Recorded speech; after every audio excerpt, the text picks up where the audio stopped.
Nearly half of all Americans have seriously considered leaving the United States when they retire, not for a short trip, but permanently. This alarming number points to a hidden crisis, one quietly endured by millions without ever making headlines. But the real story isn't about those who leave. It's about a profound truth that often emerges a few years into their new lives. A truth nobody warns them about, and it has nothing to do with money. That's where this journey takes us. But first, you need to understand how things reached this point, because the figures are stranger than you might imagine. For generations, the American retirement dream had a clear, predictable shape. You worked for 30 or 40 years, paid off your home or came close, and saved what you could.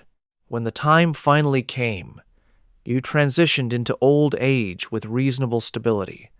Not wealthy, but comfortable enough to stop scrutinizing every dollar at the end of the month, with enough time to finally breathe. That was the unspoken contract, and millions built their lives around it, their choices, their saving habits, where they bought homes, and the jobs they took. The problem is, this contract quietly changed while they were busy living within its framework. Most people didn't receive a copy of the new terms until it was far too late to adjust. Here's what the numbers actually look like today. The average retired household in the United States spends approximately 4,600 euros per month. Meanwhile, the average Social Security check is around 1,850 euros per month. That leaves a gap of 2,750 euros every single month that must be sourced elsewhere. Savings, part-time work, family support, or a combination of all three. For most retirees, this gap isn't shrinking, it's widening every year. The rent for an average apartment is about 1,400 euros per month, sometimes more, depending on the location. This single expense already consumes 3/4 of the average Social Security check. In cities like Miami, Austin, or San Francisco, a modest one-bedroom apartment doesn't just strain a budget. It swallows it whole, and then some. Add groceries, medications, utility bills, and co-payments that increased again this year, and the math simply doesn't work. It hasn't worked for a long time. Right now, millions are living within this financial reality every single month, trying to make figures add up that simply refuse to. What makes this situation different from most economic problems you hear about is its near-complete invisibility. There are no long queues, no protests, no dramatic visible signs that something has gone terribly wrong for a large segment of the population. Instead, there are millions of quiet private adjustments happening behind closed doors, skipping the dentist this year, buying the generic version of everything, postponing specialist visits, or choosing between paying the electricity bill and refilling a prescription. For a growing number of people, there's one more adjustment: going back to work. Walk into any large retail store in America and observe who is behind the register. Gray-haired cashiers, people in their late 60s stocking shelves, men and women in their early 70s working jobs they were supposed to have left 15 years ago. This isn't an inspiring story about staying active and engaged in retirement. For most of these individuals, it's pure arithmetic. Their pension isn't enough, or their savings ran out faster than expected, so they return to work. Beneath all that financial pressure, something else runs alongside it. Something even less discussed than the monetary figures: loneliness. The social infrastructure that once made retirement feel stable and worthwhile. The neighborhood, the community, close friends known for 30 years, family living near enough to drop by on a Wednesday afternoon, that entire structure has quietly eroded for many. Children have moved to different states for better jobs. Old friends have passed away or gradually lost touch. Neighborhoods have transformed so completely that while the street may look the same, the sense of community is entirely gone. Financial pressure and social disconnection are both landing at precisely the moment in life when people need stability and belonging the most. That combination is where the idea begins, quietly. Almost like a question you're afraid to voice aloud in case someone hears it. If I can't afford to grow old here, what if I just didn't? Once that question lodges in your mind, it tends to stay there, and the internet is remarkably adept at keeping it alive. You start seeing videos of couples living surprisingly well in Southeast Asia or Southern Europe on budgets that seem impossible by American standards. A retired nurse in Thailand showing her €460 per month apartment with a pool. A former high school teacher in Lisbon describing a life where she walks to the market every morning, eats well, sits in cafes, and hasn't opened a medical bill that made her stomach sink in years. These videos aren't fabricated. They portray something real. So, let's explore what real looks like in the places attracting the most attention. In Mexico, cities like Puerto Vallarta, San Miguel de Allende, or Mérida, a two-bedroom apartment in a good neighborhood rents for roughly €550 to €900 per month. A full meal at a local restaurant costs €2 to €5. English is widely spoken in established expatriate communities. Familiar American grocery chains operate there, and, crucially, the time zones frequently overlap completely with where your family is back in the States. For many Americans living on Social Security, Mexico doesn't feel like a foreign country. It feels like the American Southwest, except the money actually goes somewhere meaningful. Thailand offers an entirely different kind of financial equation. In Chiang Mai, a modern, furnished apartment costs under €460 per month. A visit to a quality private hospital costs €14 to €28 for the appointment itself. Medical procedures that would cost tens of thousands of euros in the United States are available at a fraction of that price, often at facilities specifically built to serve international patients. Americans who spent years quietly dreading opening a medical bill describe walking out of a Thai hospital with a feeling they had almost forgotten. Pure, uncomplicated relief. Portugal attracts a different kind of person. It's not as inexpensive as Southeast Asia, and most people who move there will tell you that price isn't honestly the main reason they chose it. What Portugal offers is ease, safe streets, reliable systems, and a pace of daily life that doesn't feel like giving something up, but rather like reclaiming something you didn't realize you had lost. The country has spent years actively developing visa programs designed to make international retirees feel genuinely welcome.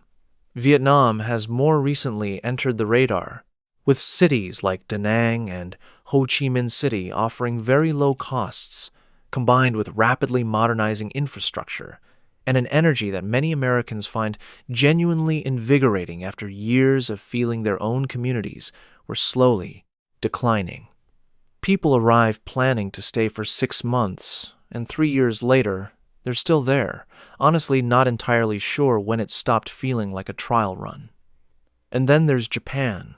Japan is the name that surprises almost everyone in this conversation. It's not cheap by any measure. The language barrier is real and significant, and cultural expectations can be demanding in their own specific ways. And yet, Japan consistently ranks as one of the top destinations for Americans receiving Social Security payments abroad. Pause on that for a second, because it reveals something important.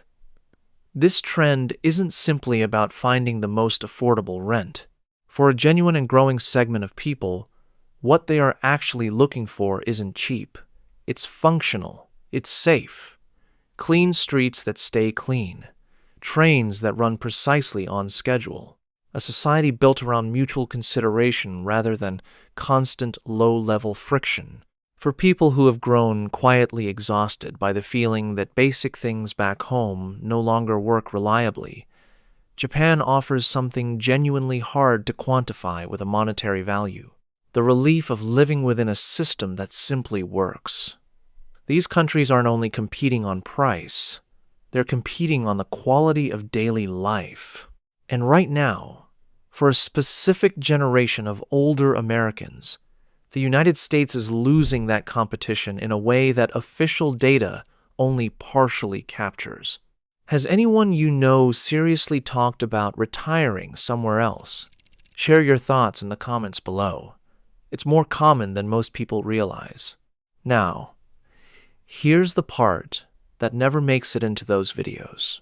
Picture a retired school administrator, 35 years in the classroom, careful with money her whole working life, ready for something different. She moves to Portugal at 68. For the first 3 years, it's genuinely everything she hoped for. She walks more than she has in a decade. The financial pressure she carried for years in the back of her mind simply lifts. She sits in outdoor cafes, has coffee for €1, and feels, for the first time in a very long time, like she isn't constantly running from something. Then the 4th year arrives. Her closest friend back home is diagnosed with a serious illness. Getting back to see her means extensive, advanced planning, the real physical toll of a long transatlantic flight on a body in its late 60s, and landing somewhere that already feels slightly less familiar than it used to. Her children are spread across different states, all genuinely busy, all in different time zones. When her granddaughter takes her first steps, she watches it happen on a phone screen in a quiet apartment 6,400 kilometers away. She isn't miserable. Life abroad is still, by many measures, good. But she starts to feel something she doesn't have a clean word for. Not sadness, exactly, but more like the slow realization that she belongs fully to neither the place she is living in nor the place she came from. She is somewhere in between, and that in between has no address. This isn't her story alone. It comes up constantly in expatriate communities, usually shared quietly, a little cautiously, like admitting something you didn't intend to. You leave for a few years, and when you look back, the connective tissue is gone. The people you knew have moved on or passed away or simply kept living while you were somewhere else. The neighborhood didn't wait for you. The city didn't preserve itself while you were gone, and neither did you. The longer you stay away, the more that original life fades into something that feels like memory, rather than a place you could return to. And at some point, many people realize they've been carefully building something new somewhere else, while quietly assuming, without ever quite saying it, that the old life was still there waiting for whenever they decided to come back. It's only when they actually turn around to look that they realize it is not. That psychological weight is real, and it matters. But it's not the only layer that catches people off guard. Beneath the emotional complexity of expatriate life, there's an almost entirely practical dimension, a bureaucratic, unglamorous wall that lands on people unexpectedly. Most Americans assume that when they leave the country, they leave the American tax system behind, out of the country, out of the system. A reasonable assumption, but it's wrong. The United States is one of only 2 countries in the world that taxes its citizens based on citizenship rather than where they actually live. That means it doesn't matter where you are, how long you've been gone, or whether you ever intend to come back. As long as you carry an American passport, you are required to file a federal tax return every single year, even if you owe nothing at all, even if your entire income was earned in another country entirely. The filing requirement doesn't disappear. It follows you, and that's just the start. Beyond the annual return, there are additional reporting obligations that many Americans living abroad discover only after they've already unknowingly broken them. If a foreign bank account holds more than €9,200 at any single point during the year, which isn't a particularly high bar when you consider normal living expenses and modest savings, a separate report has to Godbarred be filed with the Treasury Department. Miss that filing, and the penalties can be genuinely severe, even when the mistake was completely unintentional and the person had no idea the requirement existed. But here's the thing that genuinely stops people cold when they first hear it. Foreign banks frequently do not want American customers at all. Because of the compliance burdens that American financial regulations place on any foreign institution holding U.S. citizen accounts, many banks in the most popular expatriate destinations have simply concluded it's not worth the administrative cost. People have arrived in their chosen country, signed a lease, unpacked their things, and then discovered that opening a basic checking account is considerably harder than they expected. And back home, some American institutions are not particularly welcoming to clients who leave either. There are documented cases of bank accounts being closed, sometimes with minimal notice, after a mailing address was changed to a foreign country. Certain brokerage firms sometimes do not allow people with non-American addresses to keep retirement accounts open. The financial system a person spent 40 years contributing to can, in specific circumstances, quietly start closing its doors the moment they step out. Most people navigate all of this eventually. Millions do. But the gap between the easy, sun-drenched picture from those YouTube videos and the actual on-the-ground administrative reality is significant.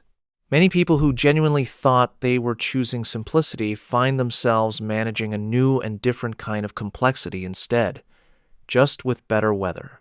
The financial paperwork is, for most people, a solvable problem. Annoying, time-consuming, but solvable. The healthcare question sits in an entirely different category. Medicare does not leave the country with you. With very limited exceptions, it only covers care received inside the United States. The moment you establish your primary residence abroad, you step entirely outside a safety net you spent your entire working life paying into. Not reduced coverage, not partial coverage, none. In places like Thailand and Mexico, private healthcare is affordable and often genuinely excellent, with well-trained doctors, modern facilities, and international accreditation. Many Americans living abroad actually pay less for medical care than they did back home. But private international health insurance for a 70-year-old with pre-existing conditions is not inexpensive, and the coverage always has limits that matter, and cost is only part of the equation. Think about being 74 years old in a hospital in the middle of the night in a country where the primary language is not the one you think in. Trying to explain your symptoms, your history, your allergies, through broken phrases, hand gestures, and a translation app that keeps misreading what you type, while the nurses do their best and the clock keeps moving. The care might be good, but the experience can still be frightening in a way that is almost impossible to prepare for in advance while sitting comfortably at home watching someone else's YouTube video about it. There is a quiet, particular vulnerability in growing old somewhere unfamiliar. Most people only fully understand that distinction after they are already living inside it, not before. If this is giving you a clearer picture of what retiring abroad actually involves, liking this video helps other people find it too. So, here's the question that doesn't go away no matter how long you look at this. Knowing all of it, the taxes, the banking friction, the Medicare gap, the slow psychological drift away from home, the distance from family, why do so many people still want to leave? Why does the dream stay alive even for people who know exactly how complicated the reality is? The answer lies right inside the gap between two numbers. 44% of Americans have seriously considered retiring abroad. Fewer than 700,000 are actually doing it right now. That's less than 1% of all Social Security recipients. The dream is enormous. The execution is rare. And that gap isn't confusion or lack of information. It's the full weight of reality landing on a real person with a real life, real relationships, and a real history somewhere. Selling a house, managing a foreign tax situation from scratch, learning how a different country's healthcare system actually works, dealing with a language barrier, even a partial one, every single day, saying goodbye to a community, even one that has already thinned out considerably over the years. None of that is a small thing, and all of it sits on top of something even harder to name or measure: the sheer inertia of knowing exactly where you are. Here's something worth understanding that isn't said enough. Nobody actually retires in a country. They retire in a system. One they spent decades quietly learning without realizing they were learning it. They know which pharmacy stays open late on weeknights. They know who to call when the furnace breaks in January. They know which neighbor has a spare key and will genuinely check in when things go quiet. They know how to navigate a medical appointment, what questions to ask, what forms to fill out, how the insurance call is going to go. That entire invisible web of small, practical knowledge is something you never think about until the moment it is gone and you are starting from zero. Move abroad, and you give up all of it at once, rebuilding it in a new language, inside an unfamiliar system, in a place where you know almost nobody. That is a specific kind of exhaustion that is very hard to appreciate until you are inside it. So, most people run the numbers. They look at the gap between income and expenses. They pull up photos of Lisbon or Chiang Mai on a screen. They feel the real weight of what uprooting everything would actually require at this point in their lives, and they stay. Not because staying is comfortable or easy, but because at least they know exactly what kind of difficulty they are already dealing with. There is something genuinely important in that. People can tolerate familiar difficulty in a way they often cannot tolerate unfamiliar possibility, even when, on paper, the unfamiliar possibility would make their lives measurably better. That is not a flaw in how people think. It is just how people work, and it becomes more true, not less, as you get older, and the cost of getting a major decision wrong feels much higher than it once did. And then, there's the consideration that ends more of these conversations than anything else: family. An international retirement sounds perfectly reasonable right up until the moment you sit with the specific image of being on the wrong side of an ocean when something goes wrong with someone you love. What used to be a 40-minute drive becomes a last-minute transatlantic flight at full price, booked in a panic, on a body that is already tired. The helplessness of being that far away when someone who matters to you is in trouble is not abstract once you have pictured it clearly. For many people, that one image is enough. The conversation ends there, right then. And yet, the dream does not die because the pressure that created it isn't going anywhere either. The countries that are drawing serious attention from American retirees today are not doing this by accident. They have recognized, some explicitly, and some just by observing the numbers, that there is a large, financially stable, English-speaking demographic actively looking for exactly what they can offer. Mexico moved on that opportunity more fully than perhaps any other country. The proximity alone is a major part of the appeal.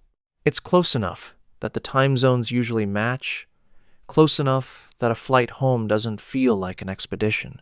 Established expatriate communities in the major cities already have English-speaking doctors, familiar grocery options, and retirement infrastructure built specifically around what Americans expect.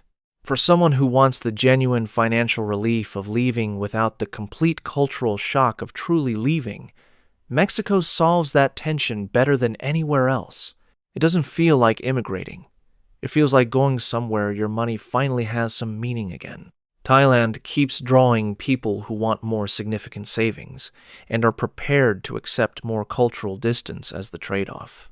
The combination of excellent private health care, low daily living costs, and genuine quality of life in the northern and coastal cities has made it a real long-term home for thousands of Americans, not just a temporary escape that sounds good in a video. Portugal became the aspirational choice for people who want access to Europe without paying European prices. A mild climate, safe cities, and a pace of daily life built around coffee, walking, and actual conversation rather than output and efficiency metrics.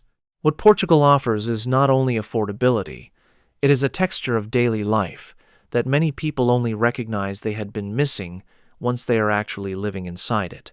Vietnam keeps arriving quietly, drawing retirees who want the particular energy of a place that is genuinely still becoming something. Cities modernizing fast, costs still very low, and a street-level vitality that people who felt stagnant back home often find surprising and genuinely motivating. People who arrived planning 6 months are still there years later, a little surprised by how natural it started to feel. And then, Japan, still the outlier. Still, the one that forces you to step back and rethink what this trend is actually about at its core. Nobody moves to Japan in retirement because it is cheap. They move there because it works. Clean, orderly, safe, in a way that feels reliable, not just statistically. Functional in a way that only becomes remarkable when you have spent enough time in places where those basic things have quietly frayed at the edges. For a specific kind of tired American retiree, Japan isn't offering a financial bargain. It is offering the relief of a system you can actually trust. And that turns out to be worth more than most people expect. Which brings us to the question that sits underneath all of it, the one that is harder to answer than any specific number or policy detail. Is leaving America a form of freedom, or is it something else? Step back and look at the full picture.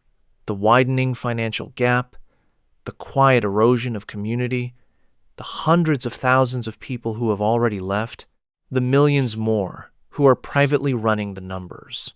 What you are really seeing is a generation of Americans who have concluded, without drama and without any public announcement, that the retirement their country spent decades promising them is simply no longer available at a price they can actually pay.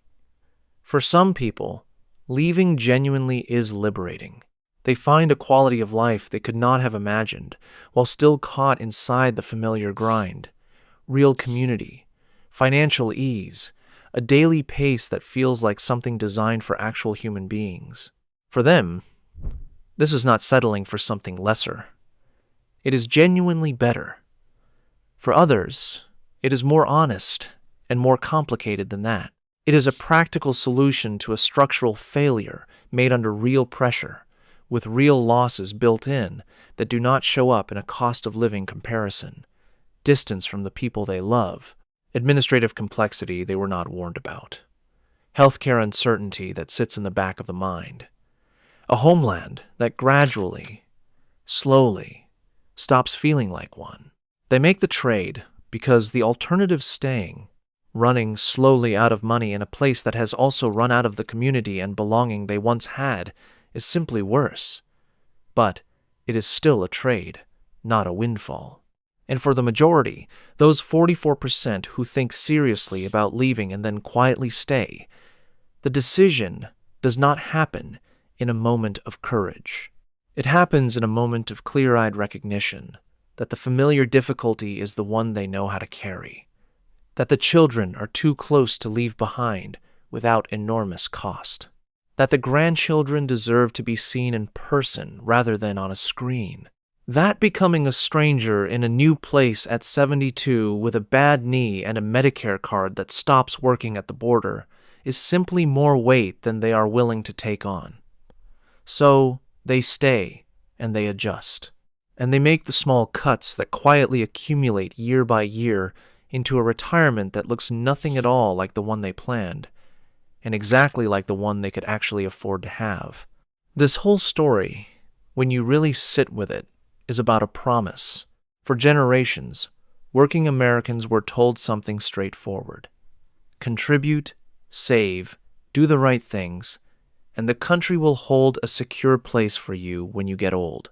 Not wealthy, not luxurious, just secure, dignified, real. The numbers today say that promise is fraying. Not completely, Not for everyone, but meaningfully enough that hundreds of thousands of people have already voted with their feet. And millions more are sitting quietly with the same calculation in their heads, trying to figure out whether the numbers are ever going to work out. The people moving to Mexico and Thailand and Portugal are not making an ideological point. They are not running from something political. They are doing what people have always done when the place they live stops meeting their most basic needs. They are simply looking for somewhere that will. What that says about the country they are leaving is a question worth sitting with honestly. Not because the answers are simple or comfortable, but because this particular exit, no headlines, no protests, just a slow and steady accumulation of one-way flights is remarkably easy to overlook.